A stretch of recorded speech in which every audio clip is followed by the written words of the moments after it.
ndashaka icyo kuvugaho gato. Umubwiriza wa mbere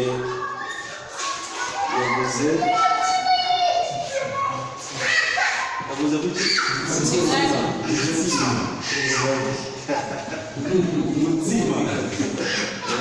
umutsima, umugati, ibyo kurya. Haleluya. Dusomere uriya yagiye.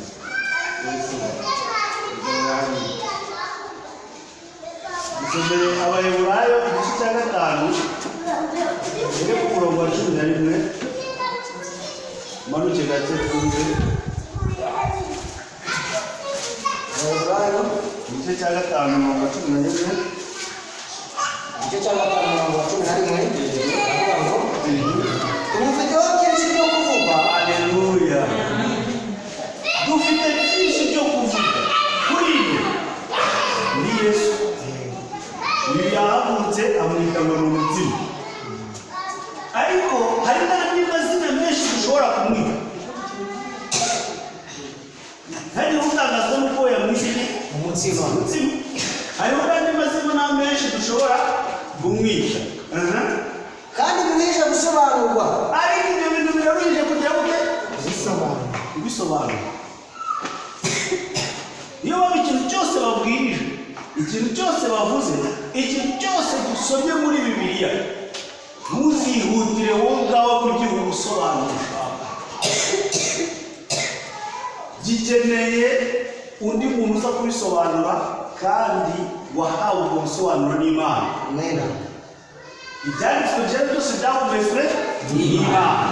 N'ubundi turi gusoma muri Bibiliya twatwaje harimo impumeko y'Imana. Haleluya. Inspiration, imbaraga ishobora kwinjira muri wowe igatuma ushobora gukora icyo utabashaga gukora. Nicyo bita impumeko. Haleluya. Impumeko ni imbaraga yinjira mu bwenge no mu bitekerezo by'umuntu akabasha gutekereza binyuranye n'uko yatekerezaga. Ntabwo se mujya mwumva ibiganiro byitwa ngo ni kazi. Rero kugira ngo bahumekere abantu, babahumekeremo bajye gukora ibyo Imana yandikishije. Rero byose birimo impumeko y'Imana. Umuntu wese uzakwigisha atari kuguhumekeramo, uzajya umenya ko umuntu ari kukwica cyangwa ari kukwica. Haleluya. Kandi biruhije gusobanurwa kuko mwabaye ibiruri, kuko abantu bapfuye amatwi. Haleluya. Umuntu ari kujya mu rusengero ashaka kujya kumva ibyo we yishakira, bampanurire, bambwira uko ejo hazaba hameze, uko ubuzima bwanjye bumeze. Umuntu akagenda agiye kwivuza, agiye kuraguza hehe? Mu rusengero, mu nzu y'Imana. Haleluya. Hari abantu badutse bitwa abahanuzi. Ntabwo badutse, barasanzwe, ariko igihe cyabo cyararangiye, ahubwo barakomeza. Ntabwo tubagaye, ahubwo igihe cyabo cyageze gute? Cyararangiye. Igihe cy'abahanuzi cyageze gute? Cyararangiye. We muhanuzi uracyavuga ibyo wakuye hehe niba utari umupfumu. Haleluya. Komeza. Kandi nubwo mwari mukwiriye kuba abigisha, mwari mukwiye kuba abigisha mwebwe mukurikije iminsi tumaranye. Uba muri kubwira buri muntu wese hano ahaguruke yigishe. kuko mumaze igihe kirekire mwiga. Haleluya. Nta muntu ukwiye kujya kubwiriza cyangwa kwigisha nawe atarigishijwe. Icyo yigishwa n'iki? Nta kindi ni ukugaburirwa iki? Umutsima wavuye mu ijuru. dore musigaye mukwiriye kongera kwigishwa namwe. Usanga abantu nabo bakwiye kongera kwigishwa. Umuntu ugasanga ni pasiteri, ni apotre, nawe arajya aho bari kwigisha nabo bakamwigisha. Azagira utinyuka imbere yanjye azaza, wanyigisha iki? Ijambo ry'Imana mu Baheburayo igice cya 8 ku murongo wa 12 mwasomera baravuga ngo buri muntu wese azamenya Imana, yaba umuntu cyangwa umuto, ntawe uzongera kwigisha undi mugenzi we. Ure pasiteri wowe witorera ukamukigisha, urajya kuri radiyo niba ari umuco niba ari ibyo kumva ibyo abandi bavuze. Pasiteri uri pasiteri we. Haleluya. Amen. Hano tuzagutegura kukugeza ku rugero nta muntu n'umwe wo kuri iyi si uzongera kutwigisha. mukwiriye kongera kwigishwa namwe ibyishingiro rya mbere ry'ibyavuzwe n'Imana. Komeza kwigishwa ibyishingiro by'ibyavuzwe n'Imana. Niba uri umuntu wigishijwe buri kintu cyose bari kuvuga muri Bibiliya, wowe ucyumvira imbere. Ntabwo ubyumvisha ubwenge bwawe, ahubwo ubyumvira mu bwenge bw'Imana, muri cya kindi wigishijwe. Niyo mpamvu buri jambo ryose muri Bibiliya riba rifite igisobanuro. Buri jambo ryose, niba avuze umutima bifite icyo bishatse kuvuga. Wowe ntuzajya gutekereza mu gikoni no mu isafuriya, ntabwo ari aho ngaho. Umutima uri muri wowe, ugomba kuba muri wowe, ahubwo gutega amatwi ukabyakira niko gutyo. Amen. Kandi mwahindutse abakwiriye kuramizwa amata. Urasanga abantu barahindutse abo kuramizwa iki? Amata. Mu myaka yose tumaranye, uraza hano uje kwicara, uraza hano uje kwandika. No kwandika bari kuvuga icyo cyane ntabwo kandi ntihazagire umuntu wongera kuramizwa amata guhera uyu munsi ndabafunguye. Amen. Aho uri hose ujye wigisha, ariko icyo uzatanga ni iki? Uzajyane umutima. Haleluya. Dusomere Ezekiyeli cya kabiri umurongo wa 9 n'uwa 10. Ezekiyeli igice cya 9. Igice cya kabiri umurongo wa 9 n'uwa 10. Igice cya kabiri umurongo wa 9 n'uwa 10.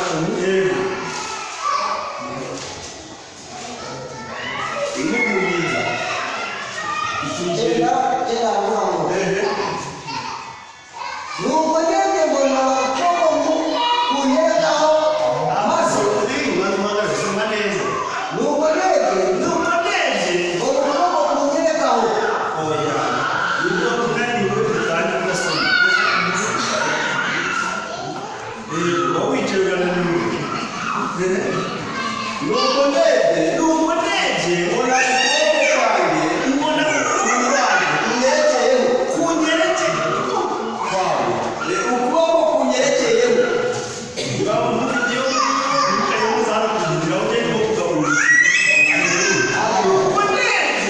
mbona ukuboko kunyerekaho.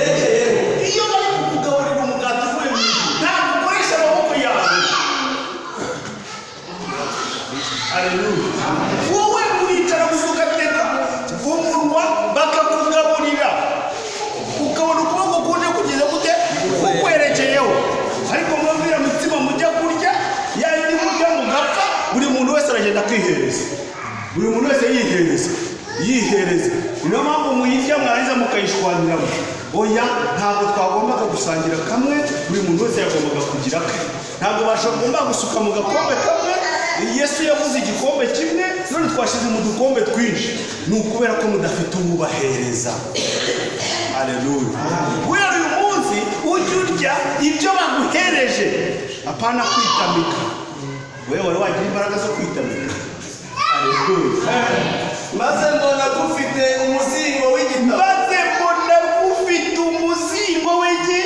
w'igitabo. Umutima mwari wigishijeho w'iki?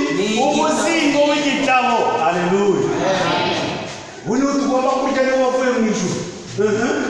akibumburira imbere yanjye. Kukugaburira rero ni ukukuzana bagashyira imbere yawe bakabumbura. Yego. Kandi cyari cyanditseho imbere n'inyuma. Icyo gitabo uwo muzingo wanditseho imbere n'inyuma. Cyanditswemo amagambo cyanditsemo amaganya umva n'umuborogo. ibyo kurya byaturutse mu ijuru. Amaganya yawe ni iki? ibyago. Ngiyo ifarini n'ibirungo bikoze umutsima waturutse mu ijuru. Haleluya. Urumva uwo mutsima ukoze neza, amaganya yawe, ibyago n'imiborogo, nguwo umutsima waturutse mu ijuru. Muri kubyumva? Haleluya. Komeza mu gice cya 3 ku murongo wa mbere. Igice cya 3 umurongo wa mbere. Yego. Imana imwihanangiriza kuburira abantu. Umurongo wa mbere. Maze arambwira ati mwana w'umuntu, icyo ubonye ukirye. Cyane iki umuzigo w'igitabo ukoze mu miborogo, ibyago n'amaganya. Icyo ngicyo ubonye kirye.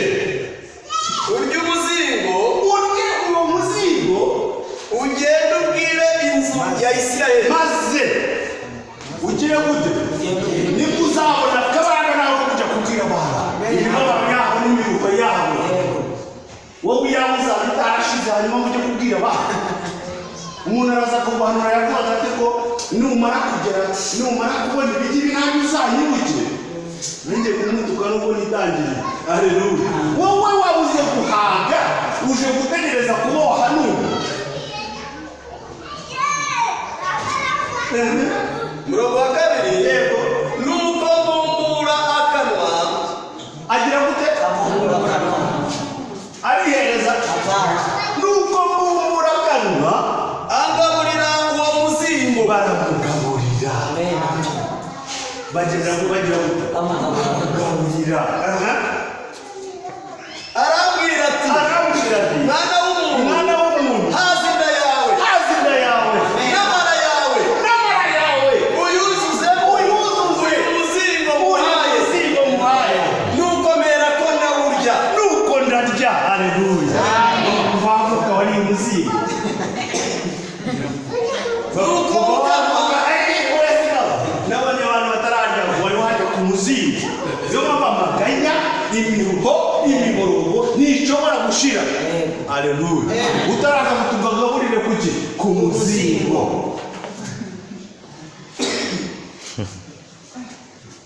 Arageze nawe. Haleluya. mu kanwa mukera nk'ubuki. Usanga mu kanwa biryoshye nk'iki? Nk'ubuki.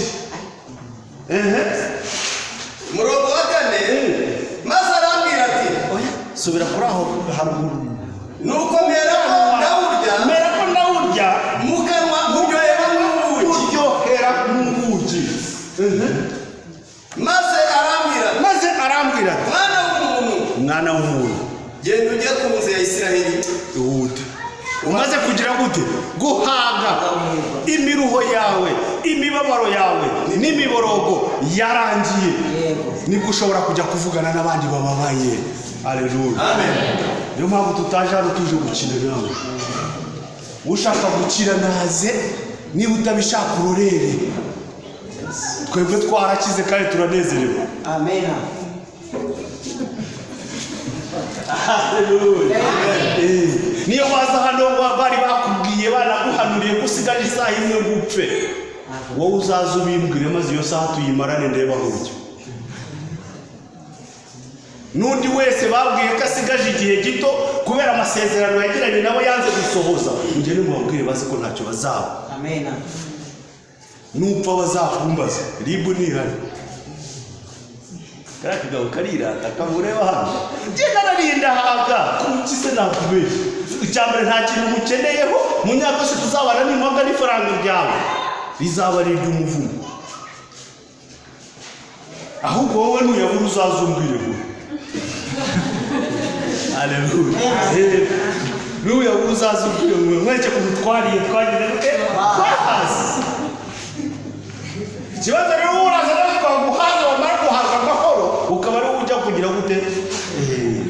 Oya, icyo nashakaga se ko nakibonye. Uwari wahaga nawe utagiye guhaza abandi. Kare mpamvu usigaye mwihorera. Haleluya.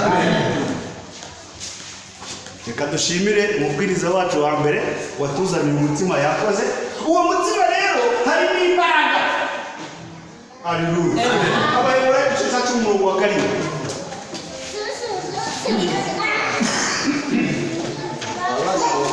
Abayobora igice cya 10 mushakora ku murongo wa 5 ndetse ku wa 7 bumva imbaraga z'Imana muri uwo mutima, muri uwo muzingo. Abayiburayo igice cya 10:5. Yego. Nicyo cyatumye ubwo Yesu yazaga mu isi. Ubwo Yesu yazaga mu isi Akavuga ati ibitambo n'amaturo. ibitambo n'iki n'amaturo. Bari basaga mu kijyaro bigo baturisha zana igice rero bashyize no kuri mu amafaranga y'Imana barayakata. Ugiye kubikuza amafaranga y'Imana bagomba gukata kuri mu uvuga ngo mubone ko muri ko kwibwa abanyesikoro ko nta handi bari bwire kumva ubivuga atari aho ngaho kwa mami. Ibitambo n'amaturo niho bishaka. Yego. ahubwo wanyiteguriye umubiri. Ahubwo yateguriye iki? Umubiri. Wa mutima. Haleluya. Niba Imana yateguye. Niwishime